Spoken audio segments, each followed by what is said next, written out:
Scheduled for a quarter after. There we go. Now it's live. Yeah, it's live. Welcome everyone. Today we have our another new episode, and we will discuss on the death of the death. Very interesting book, and Professor David Wood is a very famous scholars. We have our another professor, Professor Josh, and we have our media personality, Mr. Markley. Professor David Wood, what you want to discuss about today's session? Thank you very much for the invitation to be here. And I'd like to talk about approaching longevity, escape velocity, and the death of death. And to explain what that means, let's look a little bit more at this picture, which pictures what happens every time we complete a journey around the sun. And we normally say, hey, we're a year older, and we sometimes smile and say we're older and wiser. And sometimes we recognize that we may have been a bit more forgetful. And the older we get, the more we see ourselves physically weakening as well. Our mortality increases. And this is well known to people who study the likelihood of death at various ages. I'm showing here figures from the UK's national life tables, which I downloaded a short while ago and turned into this graph. So if you do similar analysis of data from other countries, you'll see similar curves. Along the top, you're seeing people's age all the way from 1 year old to 101 year old, and the lines underneath show the probability to die in the next year. There's a blue line for the probability for boys or men to die, and the red line always shows that for girls or women, there's less likelihood of dying.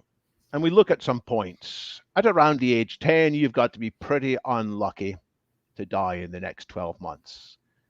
By 25 years' time advanced forward to the age of 35, it's about a 1 in 1,000 chance somebody will die in the next 12 months. Another 25 years takes you to the probability of 1 in 100, and another 25 years takes you, you can guess the pattern, to around 1 in 10. This characteristic has been well known since 1825, since Benjamin Gompertz, a statistician working in London, stated it as follows, that after the age of around 35, human mortality rate doubles every 8 years. That was of great interest to his extended family, the Rothschilds, because they wanted to know what life insurance premiums were sensible. Another way to state this is that mortality grows 10% every 12 months. So, as we go round the sun, as it were, we are more likely to die 10% every time. And we can say it poetically that the gravity of aging pulls us downwards.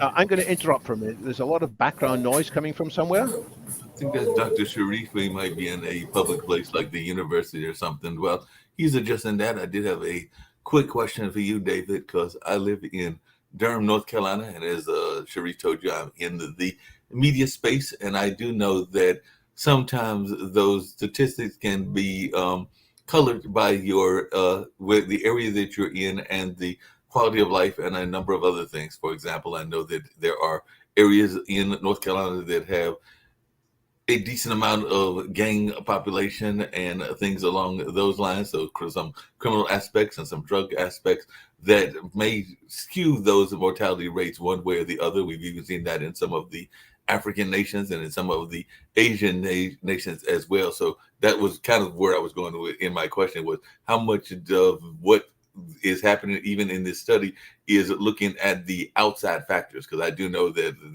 the chances of dying by age 10 might be a lot better than 1 in 10,000 if you live in South Central LA or some other kind of crime-ridden areas and all in that space. So I just wondering if the study looked at that at all.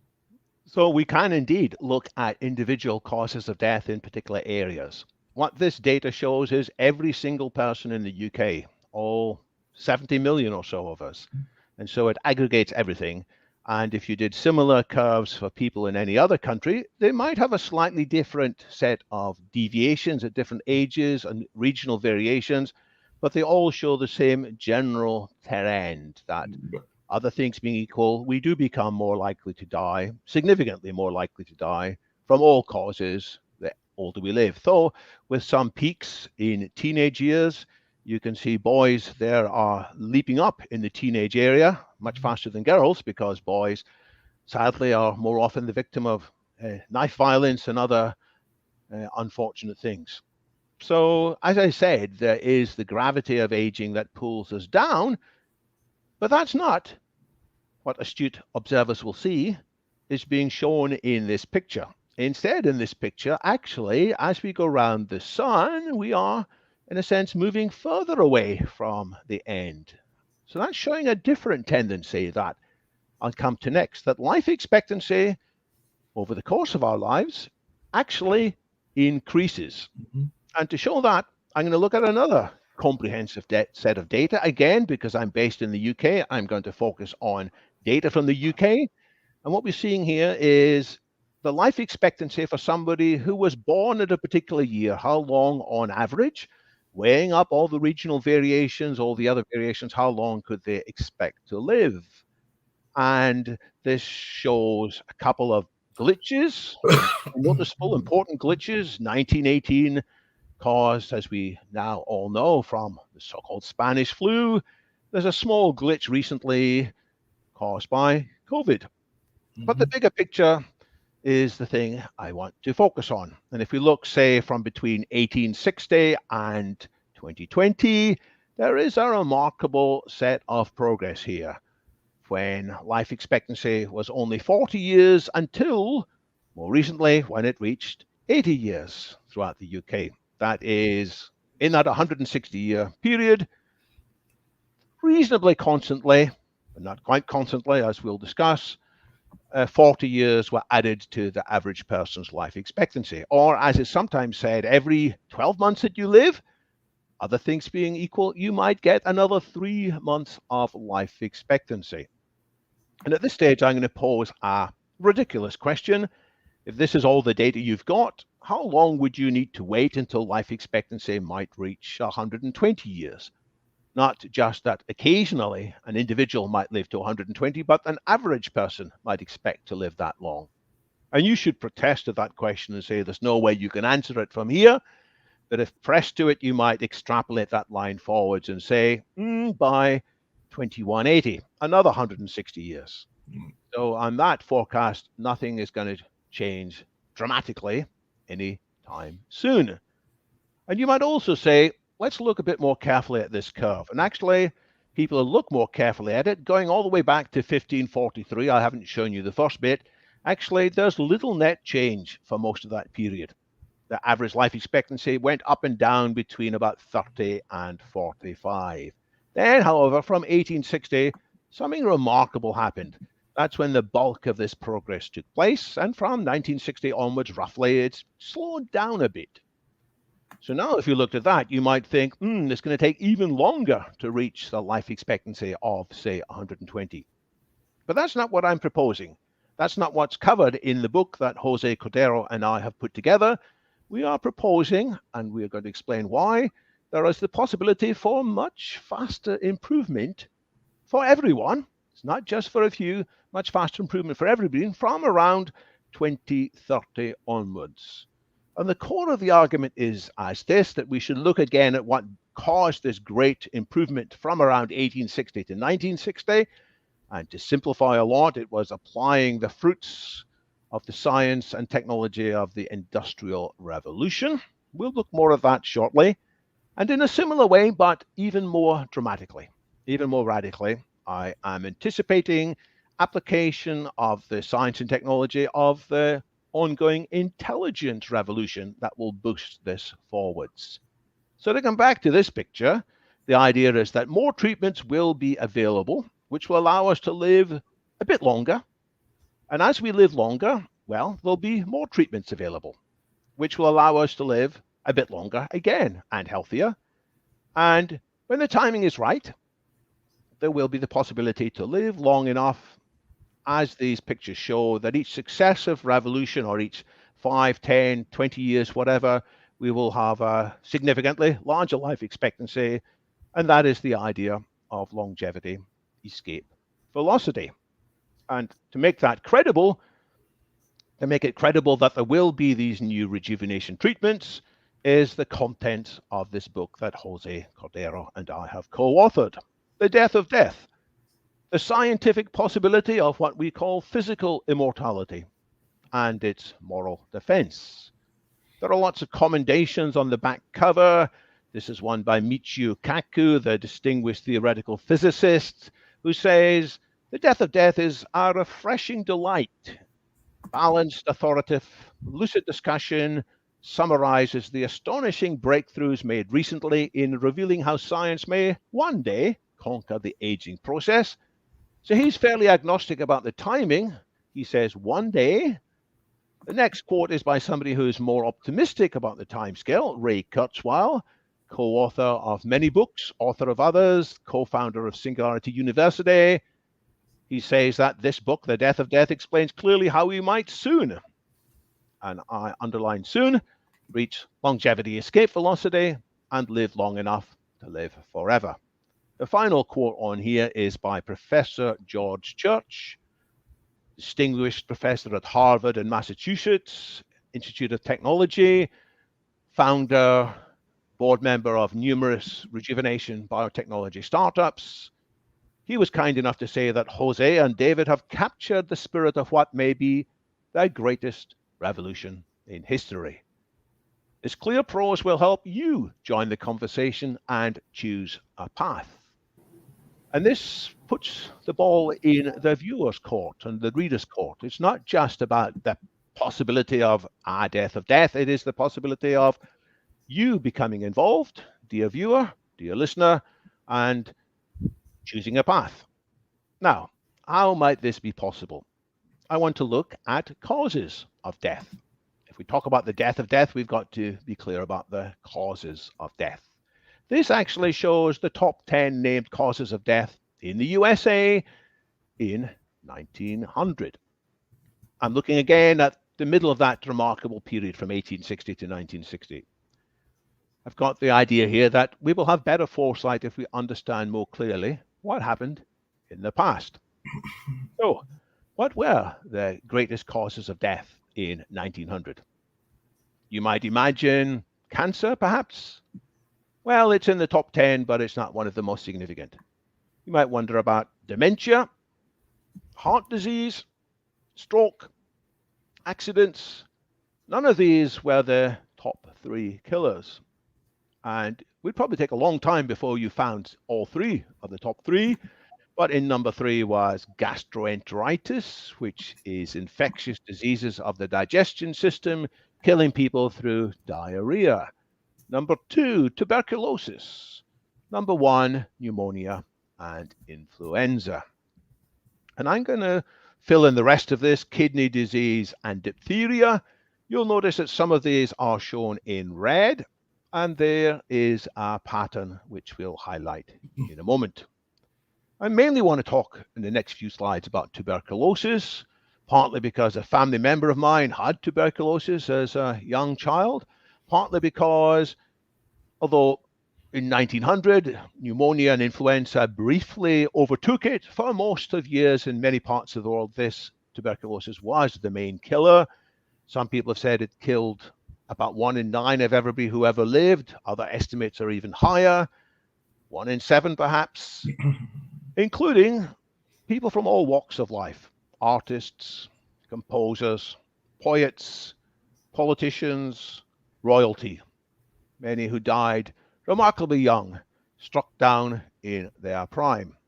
Now, if we go back to around 1900, perhaps a bit earlier, perhaps a bit later, if you or somebody you loved had tuberculosis, what could you do? And the common view was there wasn't much you could do. It was a fact of life. If you had tuberculosis, it must somehow be written in the stars or your karma. You might pray and try to behave well and hope that the gods or the deities would look kindly at you. You might have an idea about regaining natural balances or access to clean air. That's why people went to sanatoriums. Didn't seem to make much difference. Scrupulous hygiene helped a bit. What about the weird, strange idea of medical interventions? Most people thought there's no such thing. Most people thought there's a delusion. Here's one person who famously said the idea of medical interventions generally was a delusion. Her name was Mary Baker Eddy. I met in the 1970s in Cambridge some followers of hers who were still active in the Cambridge University at that time. She founded the Christian Science Church, which taught in her famous book, Science and Health with Key to the Scriptures, that disease is a mental error rather than a physical disorder. Don't bring in the physical doctors. They don't help. The best you can do is pray. And for most of history, her analysis would have been correct, because for most of history, doctors tended to do more harm than good. Sad to say. But things changed. There were some people who still persisted with this idea that medical interventions could make a difference. And I'm showing here Heinrich Hermann Robert Koch. He should be better known. He was the person who, with his microscope, with some painstaking scientific tests, identified the bacillus causing tuberculosis. He identified likewise the causes of cholera and anthrax. He demonstrated that different diseases had different causes of infection. This is not just something that you picked up from the air or from bad behavior. This is something that could be cured. And as a result of the analysis he made. David, hold on one second, please, because I know that your partner in crime, and I actually put him in the comment section, was asking for the website to be put out there and the Amazon where your book can be reached. And I think there's also a question from one of our regular panelists, Daniel Twett. So, Sharif, if you'll look in the comment sections, thank you. That's what I was looking for you to put up and all in that space, because there was also some website above that. Mr. Mark. Yeah, Mr. Mark, it's actually intellectual discussion. I want to give full chance, Professor David Wood. He finished his presentation. His partner was asking for that website. His partner was asking for that website. Yeah, no worries, no problem. The website where people can learn about this book. The website where people can learn about this book, you can go to thedeathofdeath.org. That's all one word, thedeathofdeath.org. But I'm trying to summarize some of the key ideas from that. Thank you. And I'm trying to emphasize that these ideas of medical interventions at first were deemed crazy, but you can now look at the actual statistics there. In 1900 is the same statistic I showed you earlier. Round about 1 in 11 people were killed who died in that year. And with an insight that there were germs that caused tuberculosis, there were hygiene initiatives. Gentlemen were told to be much more hygienic in shaving their beards. People were told not to spit. People were told to use handkerchiefs. Women were told not to have skirts that dragged along in the dust in the ground. And that did cut down the incidence of some tuberculosis. Then another medical intervention, more specifically the vaccinations, brought down the mortality further. Further again with the development of antibiotics.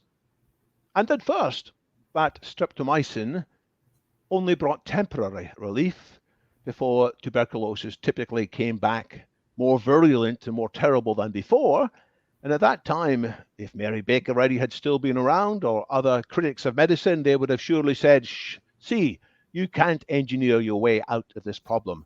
But it turned out that when you use a double combination of antibiotics, and even better, a triple combination of antibiotics, you could bring down the rate of death very significantly. So that's what happened. There was an idea that disease is caused by microscopic organisms, which at first nobody knew much about, but then people saw under their microscopes. And over time, that led to tangible interventions, hygiene, vaccines, antibiotics, which drove down that death rate very significantly. But the whole reason I'm going into this, as you might imagine, is not just one area of infectious disease that was solved or reduced radically in this way. Gastroenteritis, at least in the developed world, similarly shrunk. Diphtheria and influenza and pneumonia. Still, that is the one infectious disease which still many people too many people die from, but in all cases, the figures have shot down. If we look again at these top 10 and compare them with the current or near current rates, I'm quoting here from an article in the New England Journal of Medicine, pneumonia and influenza is killing a fraction of the people it used to do. It's still in the top 10, but none of these other infectious diseases are in the top 10 in that year. Filling in the rest of the top 10, suicide, sadly on the up, killing too many people. Kidney disease, I'm showing this in a different color, brown. I'm introducing a new theme here, which you'll see in a minute. Diabetes, and 7, dementia, actually killing fewer people, or killing people at a lower rate in 2010 than in 1900. Accidents, which had been much higher in the 1950s, by the way, before motor safety regulations were introduced. Stroke, killing many fewer people than in the past. Chronic lung disease in 3. What about the top 2? Number 2, cancer, killing many more people than before. Killing many people who would in the past have died from these other diseases, but when they live longer, cancer comes to the fore. And number 1, heart disease, the biggest killer of them all. And now it's time to explain that color scheme. The brown is chronic diseases. They are not mainly caused by infection. They may be complicated by infection. They are non-communicable diseases. And in each case, the older we are, decade by decade, the more likely it is that we will be affected and die from these diseases. And again, these are logarithmic graphs. The y-axis is increasing by 10 every step up. This again fits with the observations of Benjamin Gompertz. So what should we do about it? I'm going to re-ask that question which I asked about tuberculosis. What is our response as we see people or ourselves getting older? Should we just accept it with serenity and say it's part of nature, there's nothing we can do about it? Shall we perhaps pray and plead good behavior to the deities, seek natural balances, fresh air, or seek individual treatments for each disease? All of these have some role, I think. Some have more role than others. But here's the radical, controversial idea which is at the heart of the book, The Death of Death, from José Cordeiro and myself, the radical idea of medical interventions against aging itself as the common cause of all these diseases. But again, there's the challenge of turning that basic idea into tangible intervention, something that took decades in the case of curing infectious diseases, which might take decades in the case of dealing with aging as well, but as I'll argue, could happen actually a lot faster. So we can learn from the few humans who are super agers, who live to the age of 100 or beyond and are still as healthy as most people are in their 60s. There's a lot we can learn from them. There's a lot we can learn from animal super agers, small animals, unicellular organisms that are immortal biologically, but also larger animals, bats, tortoises, elephants, whales, naked mole rats that in various ways are negligibly senescent. And we can do better than just copying the best from nature. We can apply new engineering methods such as AI-powered medicine, nanosurgery powered by nanobots, stem cell treatments, biological reprogramming in which we apply ideas from software, not into our silicon, but into our genome, and more particularly into our epigenome. And it is my conviction this could all be mainstream in the 2030s. And it is my conviction, moreover, this should all be mainstream in the 2030s.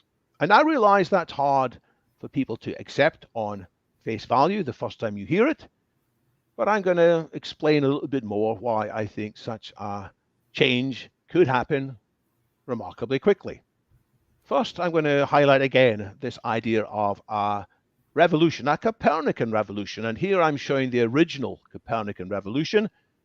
Until Copernicus, Nicolae Copernicus, most people thought it's obvious. The Earth is at the center of the universe, and all these other planets, including the sun, rotate around the Earth. And Copernicus said it makes much more sense when you realize the sun is at the heart.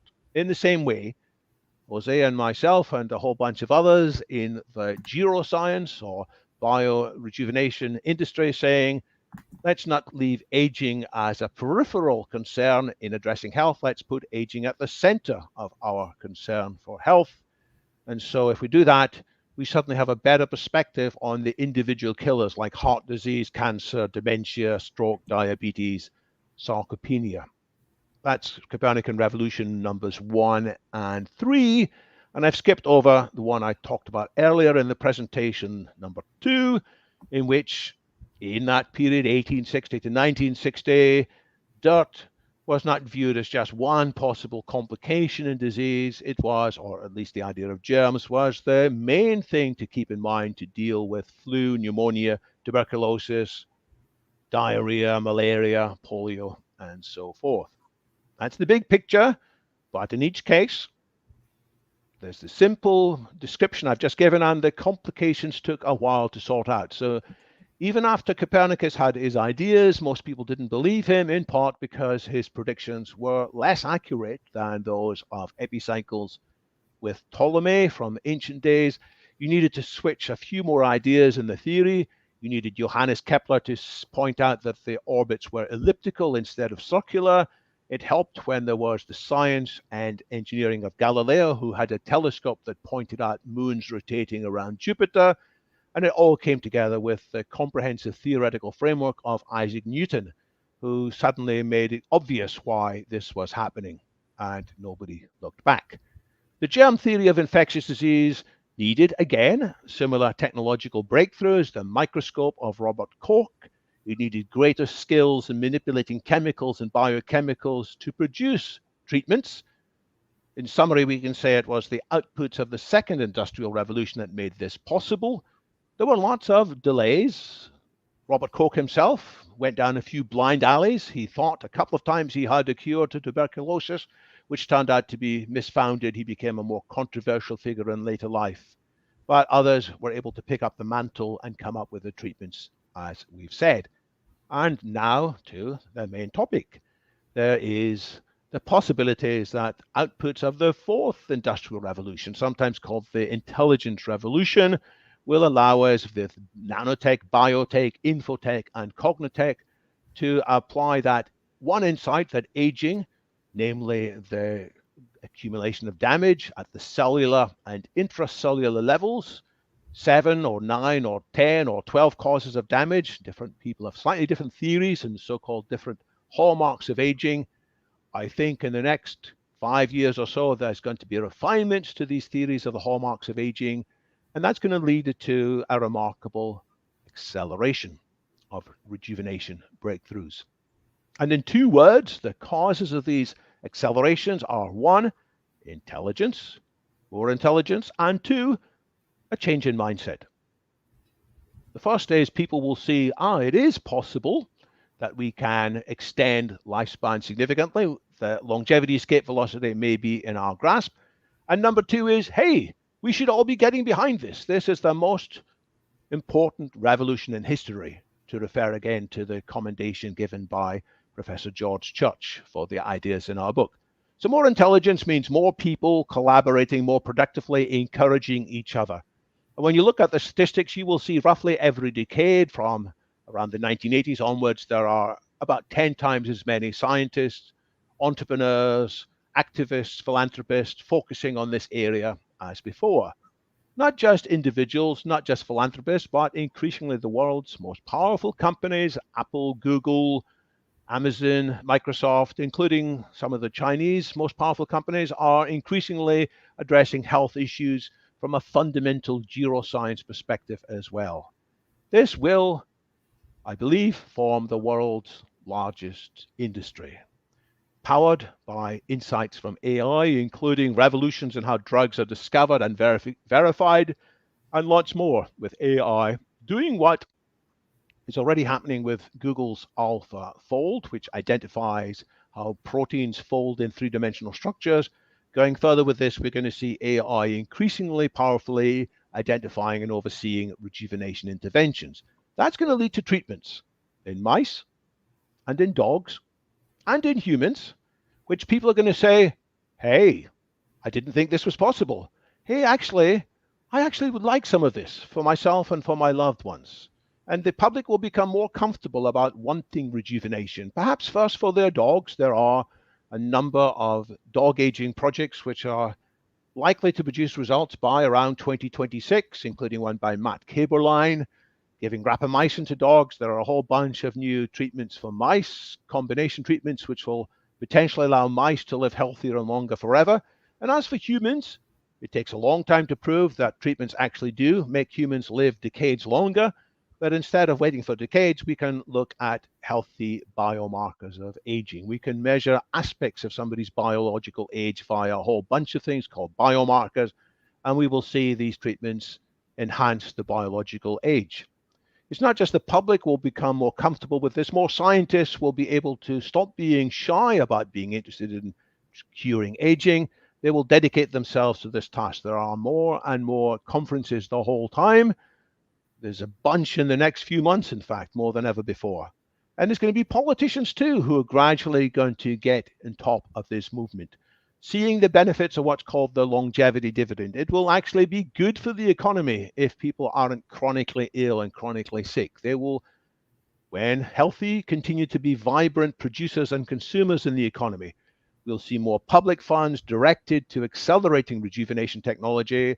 And there are some wealthy people around, some very wealthy people around, and more of them will direct larger portions of their wealth to rejuvenation technology. And rejuvenation technology will no longer be the last word that people consider. It will be, as at the top of this chart, their first word. And to help that transition, we're going to have to accelerate that change in mindset, which includes deflating what's sometimes called the aging trance or the pro-aging trance, or more diplomatically, we might call it longevity myths, which we address in our book. I'll just touch on one. The first thing that people always say, hey, you don't think about overpopulation, do you? Oh, yes, we do. We think about it very hard. And what people are worried about is there's going to be a worse impact on the environment if there are more people around. And if people actually are using more energy, isn't that going to have a worse impact on the environment? Isn't technology threatening to do bad things there? But that's only part of the picture. When you look at the question of the carbon intensity of energy, which technology can decrease, if you look also at the effectiveness of recycling mechanisms, when you put all that into account, there is lots of possibilities to have less impact on the environment, to live in a rejuvenated environment as well as having rejuvenated bodies. So cultivating lab-grown meat, using some of the same biotechnological enhancements as I've talked about earlier, that will allow many more people to be fed in healthier ways, green energy, solar, wind, and beyond, negative emissions technology, nanotech repair and recycling, and eventually, not necessarily in any hurry, space tech for recycling. And some of this is touched on in our book. I also point to a very interesting book by MIT economist Andrew McAfee, more from less, the surprising story with lots of data, lots of hard evidence in there of how we learn to prosper using fewer resources. So it's my view and Jose's view, this kind of answer to longevity myths are credible and indeed desirable. Hence, we say in our subtitle, this is not just the scientific possibility of physical immortality, this is the moral defense. This is a very good and worthwhile initiative to support. And we invite people to choose. Do you want to be part of the first forthcoming immortal generation, or are you content to be part of the last mortal generation? And if you want to be part of that first immortal generation, there are, this is the last slide, there are 10 steps you should take. I call them vital steps because it may make a heck of a lot of difference between life and death. You should prioritize more of your time to learn about the science of aging and rejuvenation. I've just touched very lightly on it here. There's a lot more in the book, The Death of Death, and there are plenty of other books and plenty of conferences, and you owe it to yourself to learn more about epigenetic reprogramming and senolytics and stem cells and so forth. And some of you may be able to step up with your study of science. You can actually start to comment on scientific papers. You can be a citizen scientist, helping to grow the set of people involved. You should also learn the broader arguments, the longevity dividend arguments, and many others in terms of the philosophy and economics of why it is desirable to attain longevity escape velocity. And with that, you can steer public and private conversations away from these longevity myths, away from the pro-aging trance, towards a much better vision, not just in terms of the details, but in terms of awareness of the larger possibilities, which Jose and I call super longevity. This is not just longer life.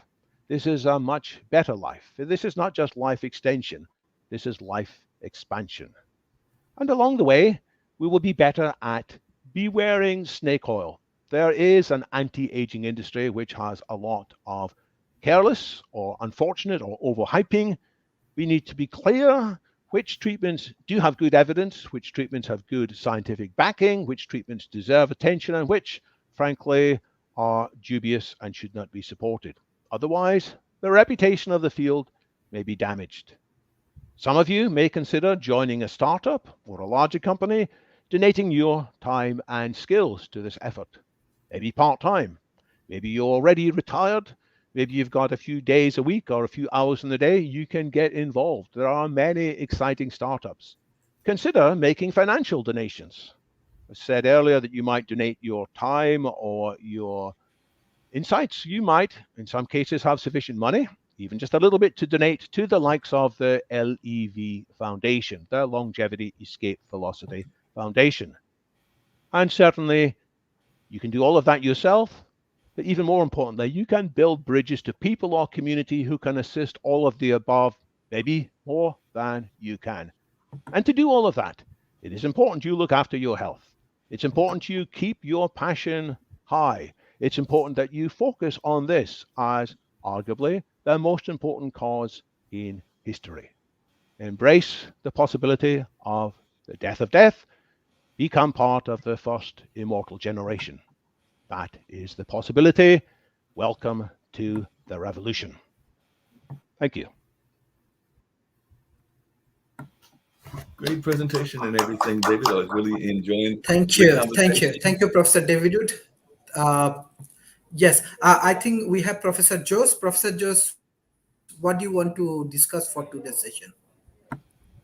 It is fantastic. Fantastic. I agree, obviously, with everything that David has said, and I recommend people to read our bestseller in many languages.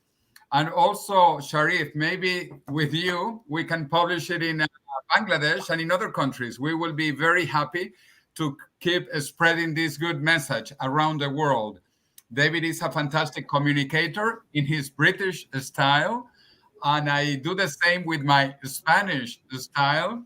And with your help, we get into South Asia. Thank you, Professor Jose. You want to be happy that World Talent Economy Forum today we collaborate with Planning Minister for developing the policy for Bangladesh. Besides that, we are doing research for Sheikh Hasina Institute of Frontier Technology. You can say this is the MIT of South Asia. And we already introduced all of the technology innovations idea we get from different dialogue of World Talent Economy Forum, and I can ensure millions of people gone involved with this book, gone involved with these activities.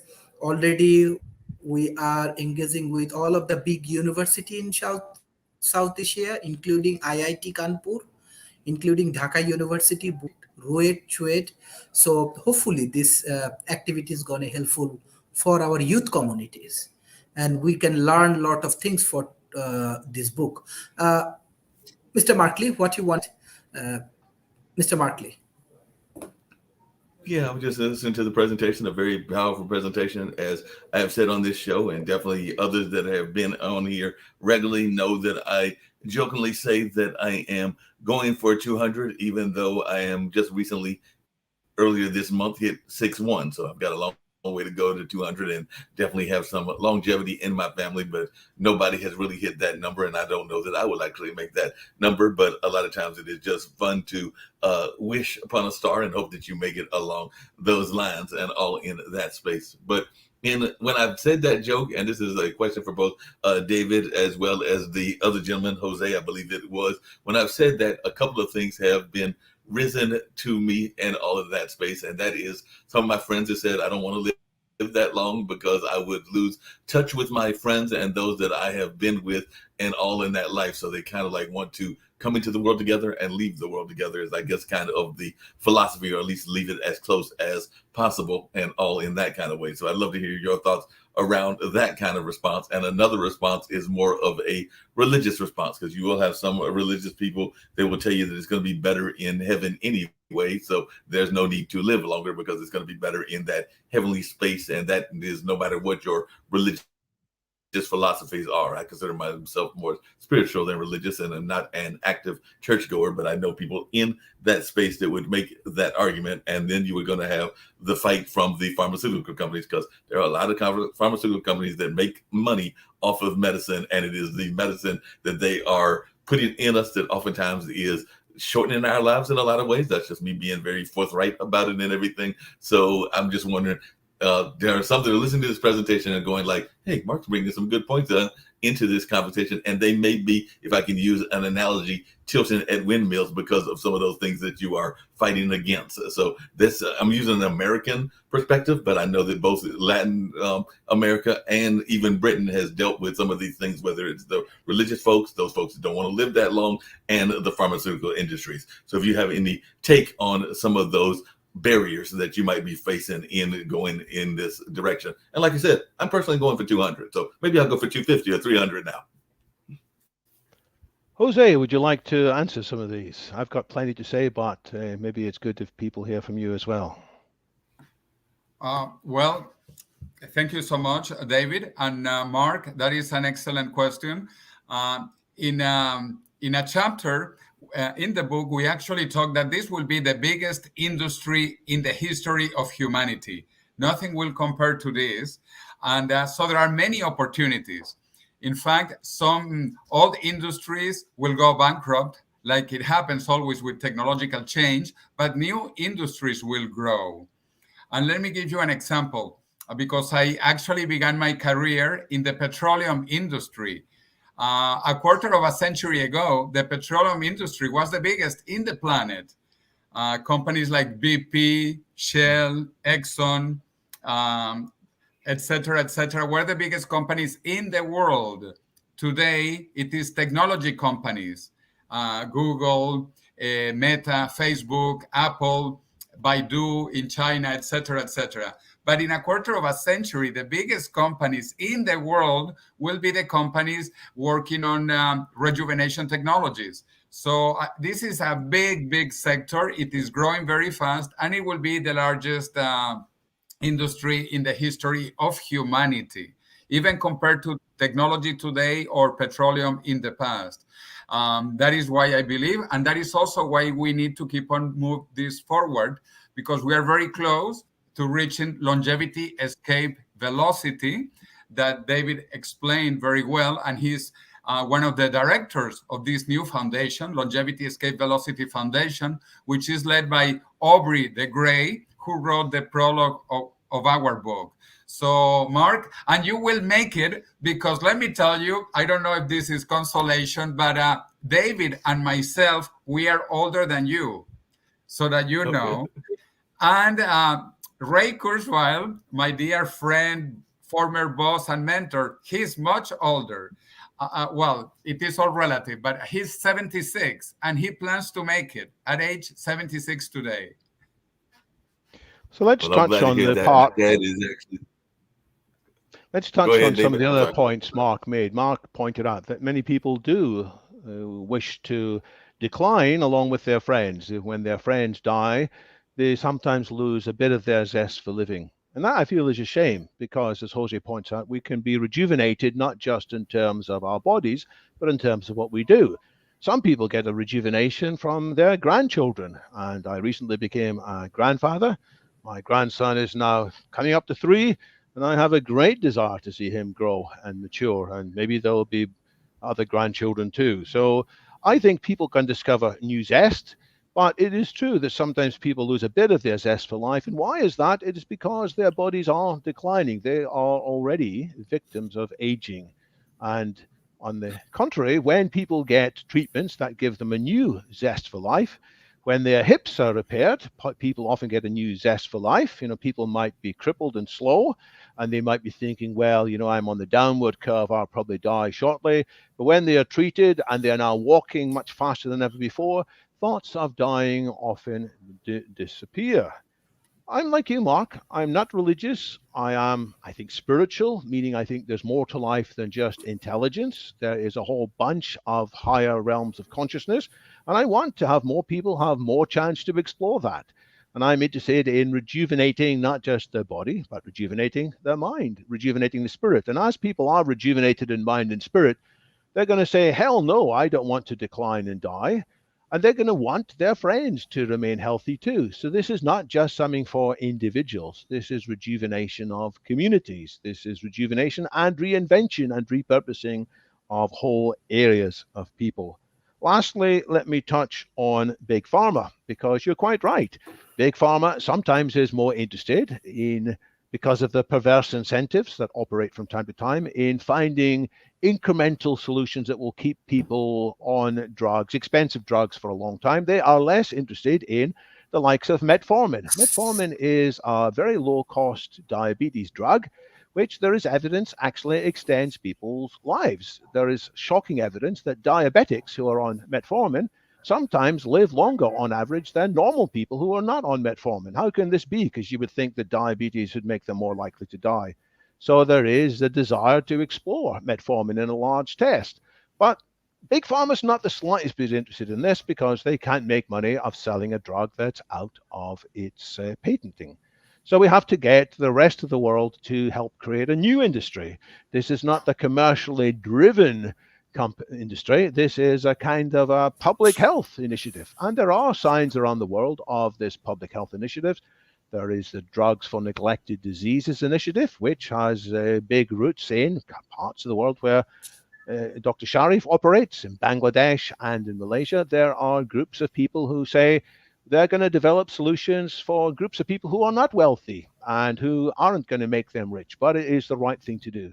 So just as oil companies have transformed in some cases to green energy companies, in the same way, I think big pharma companies are going to move over time from a sick care industry to a preventive healthcare industry. And they will be rewarded for keeping people healthy rather than for people being ill. And the insurance companies and government should reward companies that make it possible to remain healthy for longer.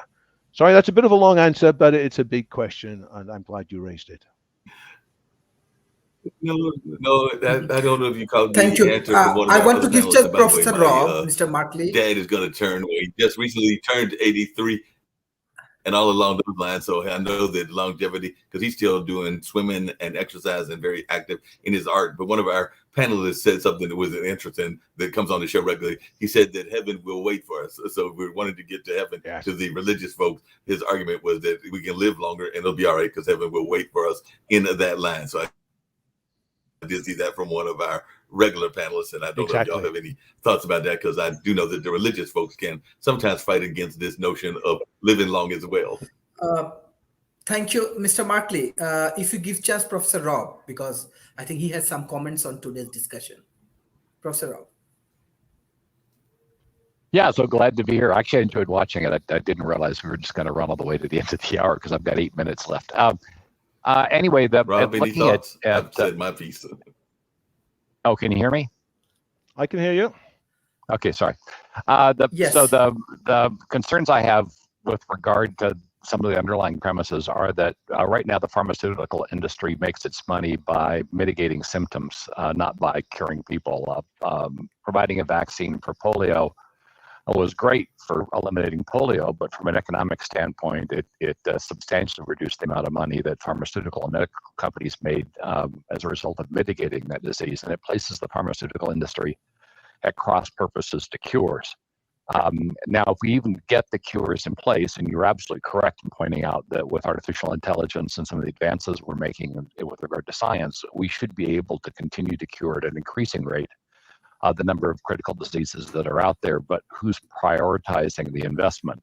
So much of the investment that's going into medical research is funded by the pharmaceutical industries that make their money out of mitigating diseases, not making their money out of curing diseases, and that discrepancy, I think, creates a fairly significant amount of headwind in terms of creating longevity. The other point is that as we live, we die. Our cellular refresh rate is about 100% every decade, and the question is then, if we are going to create longevity, do we extend our teens? Do we extend our 20s? Do we extend our 30s? Which decade of advancement do we extend? And we do know that our brain doesn't completely finish forming until some of us later in our 20s. And so were we to freeze too early the development or advancement, that would cause problems. And if we don't freeze development and advancement, what kinds of problems will we have that we haven't anticipated? One big one is retirement age. If we suddenly start extending our life expectancy, and it could happen suddenly, I would propose that a single breakthrough could undoubtedly change our life expectancy significantly. One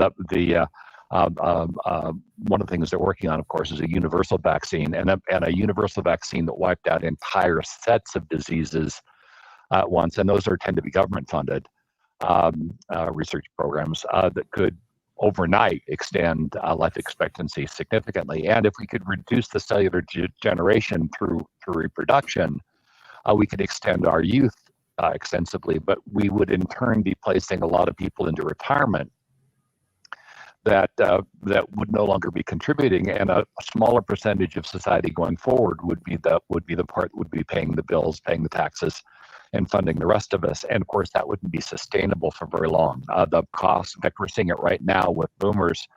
The younger generations are not as prolific as us older generations were, and there's a clear imbalance now between people that have retired and people that are younger. We saw that one of the problems in France in trying to extend the retirement age to make the economics work was massive, almost revolutionary level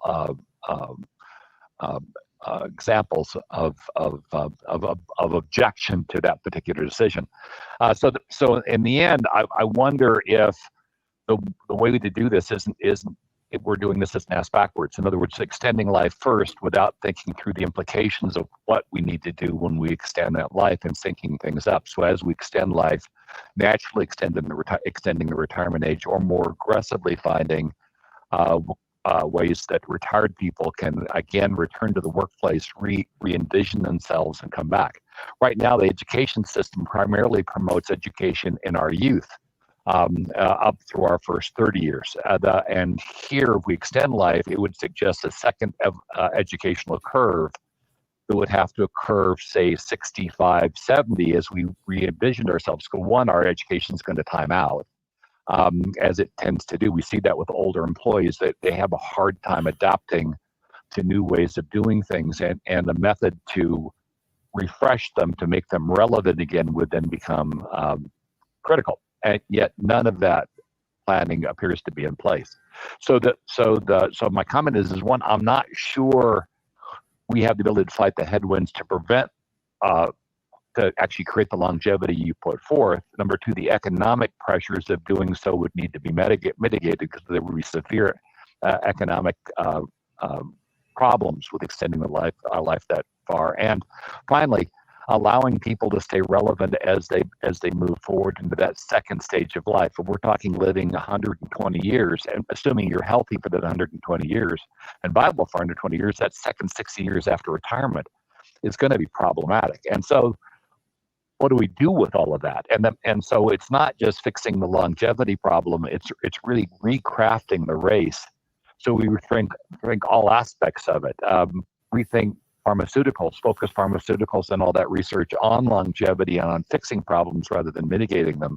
Rethink education, so it's not a one and done thing, it is ongoing, or at least recurring, to keep people relevant, and then rethinking retirement as to, do we even really need it or want it, or do we just want to move people into new types of careers as they reach different points in their life and get more capable? Maybe we require people after a period of time to become teachers, to actually move and teach those generations to come after them. But all that work would need to be done. Increasing lifespan without doing that work might cause more societal problems than we're anticipating, and that would be problematic. Great set of questions. My first answer is a lot of the answers are in The Death of Death. There are chapter by chapter that address many of the points you raise, Rob. I don't want to be glib because I think there are big issues there, but I think the community of biorejuvenation enthusiasts, activists, we have thought long and hard about that. My second answer is I invite everybody listening to come to Dublin between the 17th and 20th of August for the Longevity Summit in Dublin, which will look at some of these scientific questions, but we'll also be looking at some of the economic and socio-political dimensions of this. One of the speakers there will be Professor Andrew Scott from the London Business School, who is the author of a book called The 100-Year Life. So it's not so ambitious, but he makes a lot of the same points that you do, Rob, that they need to change how some key parts of society operates. It won't just be a learning phase, an earning phase, and a retirement phase. We will have a much more dynamic set of lives. We will not have a retirement, a single retirement, and that's that. We will have periods of sabbatical, and by our healthy life, we will get involved again in businesses part-time, much longer. So there won't be a fixed pension start date. Instead, everybody in due course will have access to something like a universal basic income, which will provide their needs for a basic quality of life. And then people will, from time to time, at all ages, get involved in projects that are important to them, whether they are commercial projects or other kind of exploration, scientific, humanitarian, consciousness-raising projects. In terms of what age do we freeze, that's not the vision. We're not talking about freezing people at a particular age. We are talking about selectively rejuvenating people, removing damage, either repairing the damage, which is possible in some cases, reprogramming cells, sometimes getting rid of old cells. The body already has a mechanism called senescence, apoptosis, in which cells that temporarily stop working can be recycled by the body. We will trigger that. Some parts of the body don't get replaced at all. There are cells in the brain who are as old as you and I am. So we're not talking about replacing these cells. We're talking about repairing them, or in some cases, possibly transferring the functioning of these cells into new cells. So it's not that we pick an age 30 or 40.